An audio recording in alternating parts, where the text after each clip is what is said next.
मेरे नबी पाक सल्लल्लाहु ताला अलैहि वसल्लम ने इरशाद फरमाया कि क़यामत के दिन अल्लाह तबारक व तआला जन्नतियों को खिताब करेगा, कहेगा ए अहले जन्नत।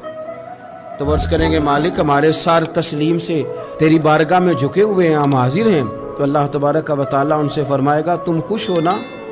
रब फरमा रहा खुदा बंदे से खुद पूछे बता तेरी रज़ा क्या है। तो वर्ष करेंगे मालिक हम बड़े खुश हैं इसलिए कि जो तूने हमें दिया है हमें तो लगता है वो किसी को भी नहीं दिया। तो अल्लाह फरमाएगा एक नेमत और तुम्हें देने लगा हूँ, एक नेमत तुम्हें और मिलने लगी है। सही बुखारी सही मुस्लिम की हदीस है। तो अर्ज करेंगे या अल्लाह जो तूने दिया इससे बेहतर और क्या हो सकता है, हर चीज तो हमें मिल गई। तो रब फरमाते हैं अब मैं ना तुम्हें अपनी रजा देने लगा हूं, अब मैं कभी तुमसे नाराज नहीं होऊंगा। ये वो नेमत है जो जन्नत से भी बड़ी है।